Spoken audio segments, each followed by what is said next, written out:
it's going to open up.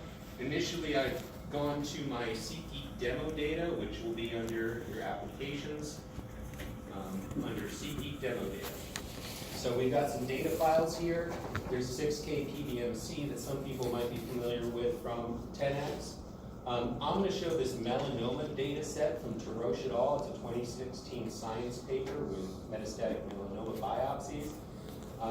This lupus merged data set has both protein measurements, because it was an index sort, and RNA measurements. So you have that answered, and it's a pretty deep data set. Today I'm just going to focus on the melanoma data set for this demo, and I'm going to open it up, and it's going to load into memory. It's about half a gig, so a pretty big data set, but we use some sparse matrix parsing tools. And you can open up that data set or any of them, and you'll be presented with a graph window just by double-clicking on the sample file down here below. All right, so right now I don't have any gene sets, I don't have any analysis. What I'm seeing here is the annotation for tumor number and tumor ID. These are the 19 different patient samples that were pulled together in sequence. Okay, so I'm going to jump over here and open up this presentation and just go through some of the real basics of seqgek operation to familiarize you with the workflow through it. So seqgek is made to load CSV expression matrices. So this is already normalized, potentially quality controlled data. It's the .h5 export from the 10X platform that will get you the actual matrix. There will be some discussion needed with your bioinformaticians to get to this point from the raw data, but once you have this CSV in hand, you can load it up just by adding the sample. And then you can, like FlowJo, gate on individual genes in a hierarchical way in order to define your populations of interest based on their expression patterns. You can create your own gene sets, such as lineage genes or interferon response genes or housekeeping genes, and anything that exhaustion genes, and you can use those gene sets as parameters. So you can take the sum of a bunch of genes and pull out the events that express all of those genes together. Or you can create other synthetic or derived parameters from dimensionality reduction algorithms, such as principal component analysis or distributed stochastic neighborhood betting, to define your population. So you want to first define some populations within this mixture of events that you've collected here. But the key to seqgek is that you can then pivot the graph and compare those populations in a gene view plot to define the gene sets that are differentially expressed between the populations you've selected. So you could take one population versus everything else, or you can take one population versus another distinct population, and you're simply asking the question, what are the transcripts that are different between these two populations of events? And then we'll link out to a database to try and identify the biological processes that define those populations. So the best thing about seqgek is that it doesn't require programming knowledge. You don't need to learn R and Python to do the work, which opens it up to this type of discovery approach to a lot of bench scientists that don't have the time or inclination to learn R and Python. The bioinformatician, again, it's not going to completely replace your bioinformatics group. They need some help getting to the CSV matrix file, and then they might want to work with you on some pretty visualizations and how to present the data after you discover the processes that are being regulated in your cell populations. But while you explore this data, you don't have to keep going back to the bioinformatician every time you want to change the T-SNE algorithm calculation or rerun it with a different gene set, right? Because you are able to define your own gene sets and then run this very quickly with a graphical user interface point and click. So every expression analysis acquisition platform can produce these matrices, and if you already know FlowJo, you're halfway there with respect to learning the seqgek workflow. This is what I just showed you, but now I've got some gene sets already created. These are all either analytical where I've created a list of genes that I know, and I've created a gene set of defining the things that I think are included in cell cycle genes, exhaustion genes, housekeeping genes. These are actually Tarosh et al. They're curated gene sets. Or, I'm sorry, those are user created versus analytical gene sets, which are defined within a graph window plot. And I will show you how to do that in just a moment. Here, I've already gated in some ways down to CD3s, then 4s versus 8s, let's set some granzymes, so I'm defining smaller and smaller sets of events that are expressing particular markers as the populations of interest. When you double click on that sample name or a gated population, you will be presented with a graph window that's similar to the version 10 FlowJo window. But instead of just having drop-down list for the X and Y axes with all the parameters there, we're dealing with 23,700 plus parameters in this data set. That's too many to scroll through.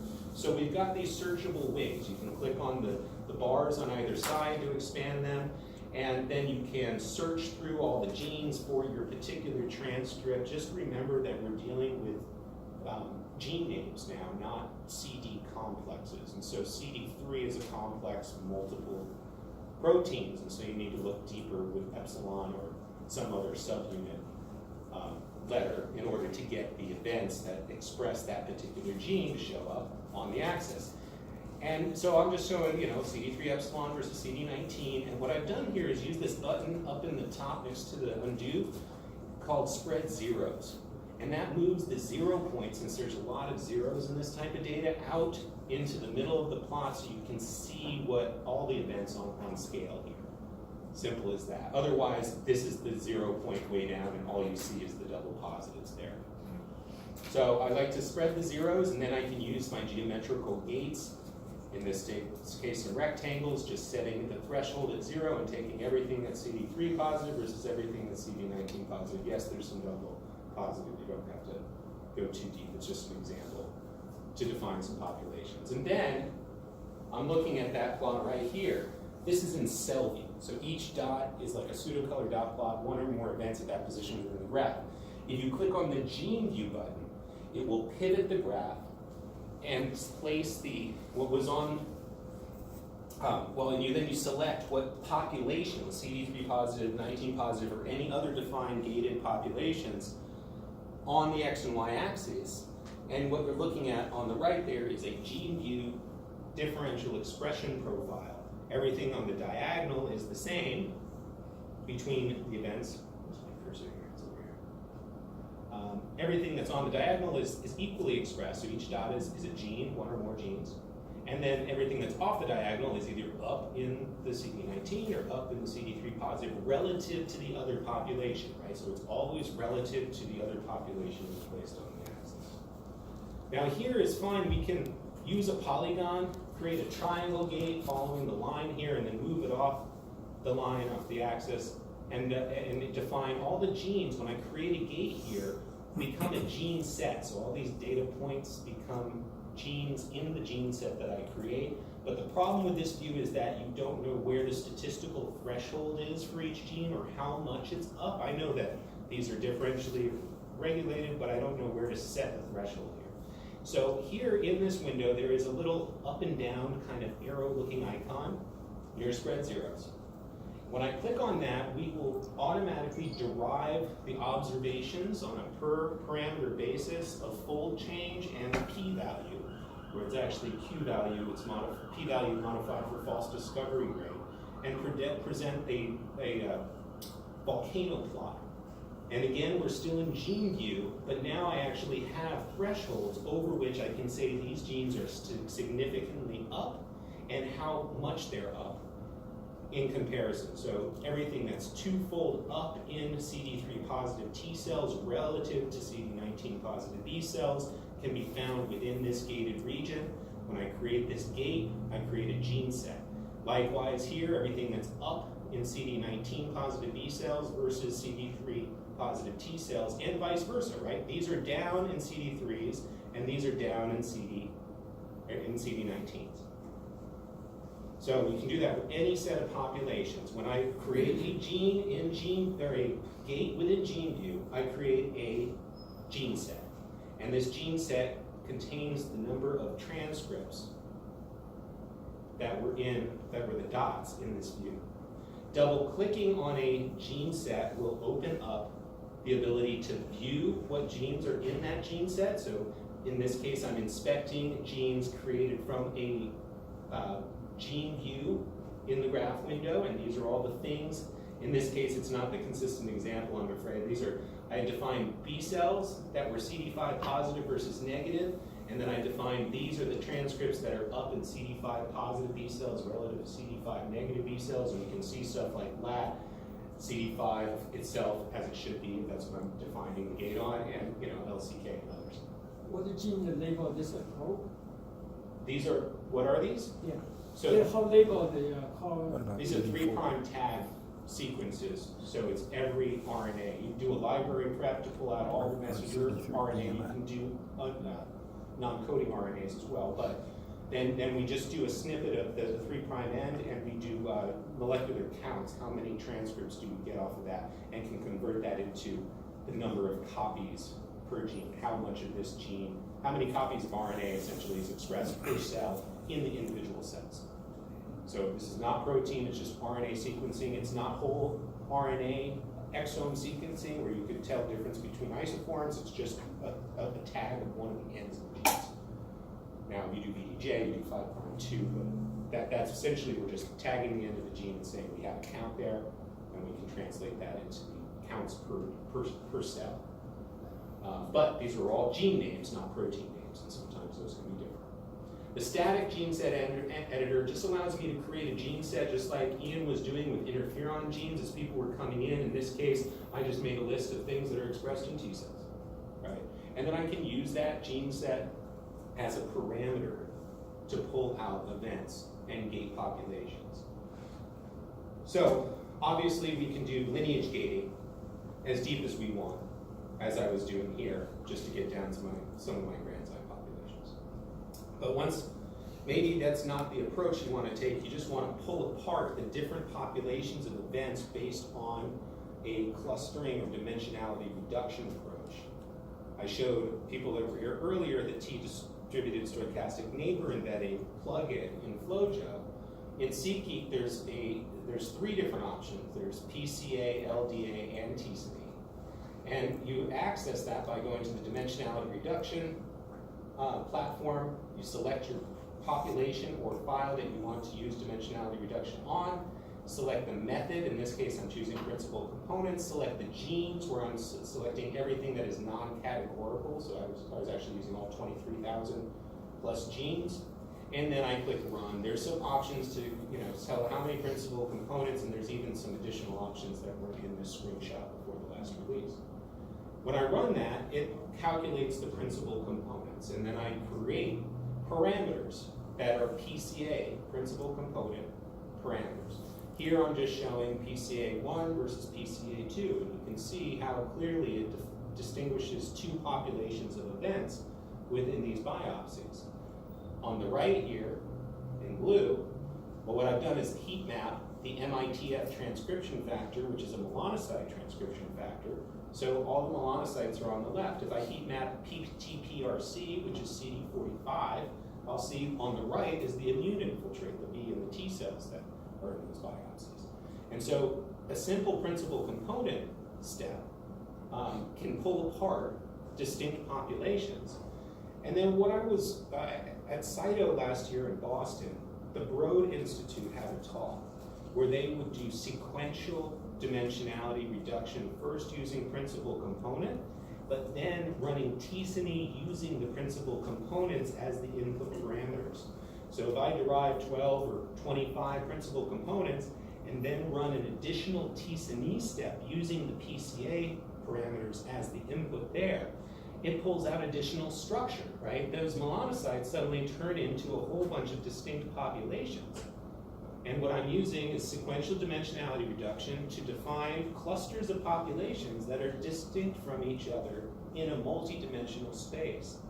And then what I'll do is define those populations by circling them and asking how are they different from each other, or how is that population different from the total, using my differential expression graph plot. stepwise process. So here I've got different malignant states. I've circled one side, made it malignant 1, another side, malignant 2. Here's all the immune cells. And what I'm going to do is just ask, how are these different from each other? Okay, so I'm in cell view here, looking at the T-SNE parameters. And then if I click to a gene view. How did you click, what did you click to get this from the? I ran this dimensionality reduction on the same file, but instead I picked T-SNE, and when I selected the genes, I picked parameters, and I picked all the principal components. I'm going to show it to you, because it's fast, and I'm going to do it for you live here in just a second. I just want to give you the basics, and then we can go into the program, and you can ask me to do whatever you want. But I'll show you the stepwise process for that. I'm leaving out the QA stuff because I don't have a good demo for it and talk to you about it. And if there's anybody interested in doing the QC process, email us, we'll set you up with a half hour. You can do an online session and go through your data with it. So what I've done here is define the populations. I've selected gene view, which pivots my graph, remember, into a differential expression profile, but then I've also clicked this derive observations button right at the top here to create this volcano view. Right? So I've gone through that intermediate step all the way here. And I've now defined a gene set using my rectangle tool, gating on everything that's twofold change up in malignant 1 versus malignant 2, and that has greater than 0.05 of a q-value significance. And so most of these genes are highly significant and that are greater than twofold. Right? And so these genes that I included here, there's 1 or 2 maybe that are a couple that are lower here, they become this gene set. Again, that becomes a gene set in my workspace. Double click on that gene set, and now I can see the 163 genes that are differentially expressed between those populations that I've defined. Now here I can actually run an enrichment test, or I can open this gene set and copy and paste it over to a gene set comparison tool online like GSEA or Panther or Enricher. I'll show you one that I like. I can do some simple visualizations. What I've done is make an overlay of those two populations, right click on it and select heat map, and chosen the 163 genes that are up in malignant 1 versus malignant 2. Each column is a different gene, each column is a different cell, each row is a different gene, and obviously the distinct subsets or populations are defined by these malignant 1 versus malignant 2 sides of the plot. Here I run a simple plug-in on this top gene here to show the difference in a violin plot, it's called. This is an R-based plug-in for violin plots that I've used to create a visual. There are clustering algorithms, including k-means and k-nearest neighbors, and there are your favorite pipelines to start in R, like Seurat, impute to compute dropout values. And I'll show you the enrichment testing here in just a second. There are 60-day trials available. All the data that I just showed you is available, including that lupus data set. There's a few data sets from Palmer et al. I like this Tarosh et al. As an example because it's pretty nice data. And it all comes with a download. 60. Yeah. Did it say 30 online? Sorry, they told me they had extended it to 60 or 90. And they'll actually extend it for you if you need it, because people are just getting started with making data here. So just ask and we can extend your trial. Now, in our tech support guru there, Ian, he's online showing people and helping them all the time. So don't feel bad about reaching out to us and asking for an hour online to talk about your data and the proper workflow through this application, because it takes a little while to get familiar with it. So here, I have a multiplex data set. I could gate each of these individual dots, but I do want to point out that if you have multiplexing and a categorical variable like tumor ID or tumor number, we have a plugin that will really easily pull apart all of the individual tumors or individual multiplex, right? So any categorical variable can be demultiplexed this way. I'm not going to go there right now, but what I want to do is actually expand these wings out and show you some of the gating and interaction. So I've got all these parameters. I've got no analytical parameters because I have not done any dimensionality reduction or derived any parameters yet. So if I want to look at immune cells, what's the definitive marker for immune cells? CD45, right? All right, is CD45 here? No, it's not. Why? Because we're in gene names, that's right. So we got PTPRC, that is CD45. That is always going to be a problem when we're thinking in cytometry of complexes and surface molecules, right? So just know if you can't find it, you have to go look it up on Ensemble and find out what that complex is at the genetic level. So here's all my CD45 positives, right? Again, CD3, there's a lot of CD3 stuff. I don't see any CD3 by itself, but when I look for epsilon, suddenly I have a component gene of the complex. So here's all my double positives. The 0 point is down here in the bottom left. That's why I want to spread my zeros with this button up at the top. If I want to see everything, it adds noise, moves the 0 point up here, and I can define my T cells, for example, as being positive for both those markers. So T cells, right? I get a population, 43%, 2,000 events in that complex mixture are T cells. And I can do the same thing with any of your favorite markers, but if I'll just do my B cells, as an example, there's my CD19 positive B cell subset that's also CD45 positive. So I can make a mark, a nice gate of all these B cells. Now, if I want to compare what's the difference between the B and the T cell subsets that I've created, I'm going to go away from cell view and select gene view. And that pivots the graph into this initial differential expression profile where I have no idea where to set my thresholds for differential expression. So I don't gate in here anymore. Instead, I'm going to derive the observations or calculate the differential expression for each particular transcript by clicking on this button. And it's going to now give me my fold change versus p-value volcano plot, where now I can gate within this region and define the things that were up, in this case twofold up, in T versus B. Right? And likewise I can do the other things, or twofold up in B versus T, or twofold down in T versus B. Yes? The full change in p-value, are they actually calculated just now, or are they? They're calculated just now. There's no gap. So it's calculated, and it's a multiple comparison corrected. It's a Q value that's corrected for false discovery rate. Just to compare these two populations. Correct, just to compare. So any population that you put on the X and Y axis here in a gene view, like T versus B, actually I probably have B versus T here. So anything on the y-axis will become the right side of the volcano plot when you derive the observations. I can gate here, but again, I don't know where the threshold is for significance without calculating those derived observations of genes or dogs. So we like to calculate those, get to our volcano plot, define the populations, and now I've got these gene sets, right? So can you now go I've back got, just real quick? Of course. Can you got the, mine's are different. Can you go back and see where they are on that, that line, the scatter plot you had? And where are those? I could create a scatter plot here, all right. So I can go back to cell view, and I can choose my CD, well, actually what I should do, I'm just thinking like my CD3 versus PTPRC, any plot that I use here, right?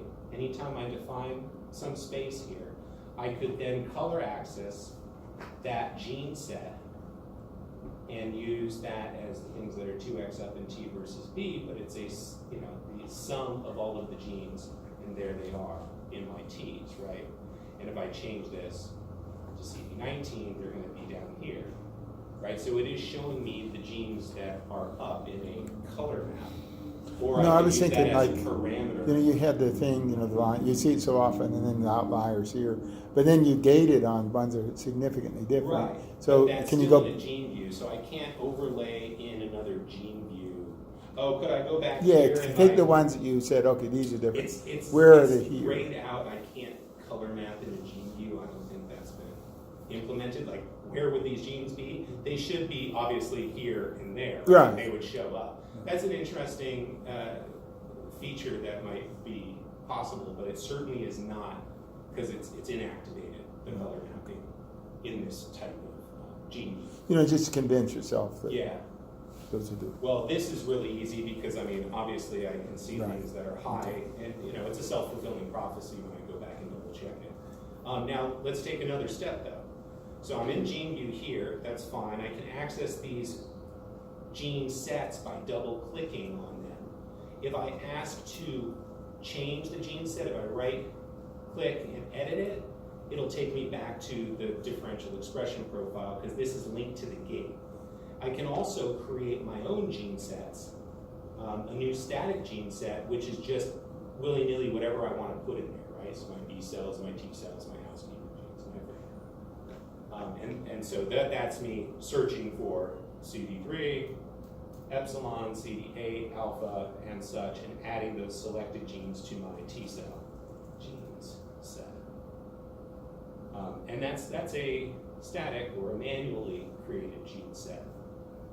And I won't go there, but I can add genes to that in any way, shape, or form that I want. But, so let's say instead of gating for specific lineages, I want to use my dimensionality reduction platform. So I'm going to go here to analyze, select the population or sample that I'm interested in, and I'm going to use my dimensionality reduction tool here to run some sort of dimensionality reduction algorithm.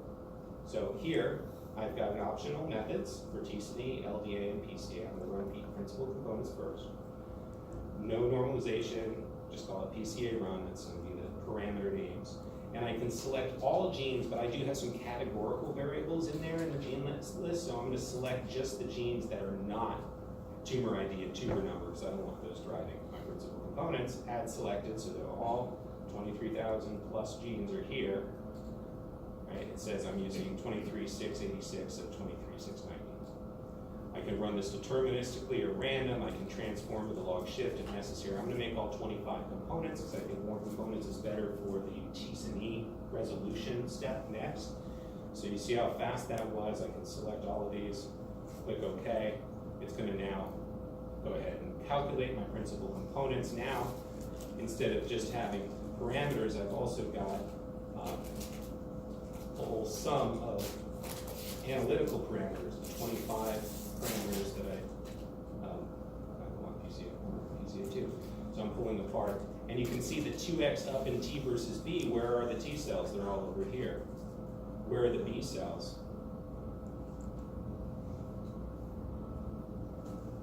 My B cells, 2x up in B versus T. They're kind of down a little bit lower, so they are in a different location. We can probably pull them apart against a different principal components. The other one I like to show is if I take a look at the color axis, nice. And I want to search for gene sets here, and I'm going to look at MITF, which is this melanocyte transcription factor, then I can see where my melanocytes are, right? So your favorite markers, you can identify the clusters that are enriched with them, either with a gene set as the sum of multiple genes, or by individual markers. But I want more structure here. So sure, I can take my pencil and I can go, this is population 1, right? Versus everything else. Or I can do pop1 versus pop2 and define any set of populations and ask, well, how are they different? But that's just going to give me things that are up in melanocytes versus another. Maybe I need to do patient-specific medicine. There are not meant to be patients. I'm sure they're all genetically distinct from each other, even though they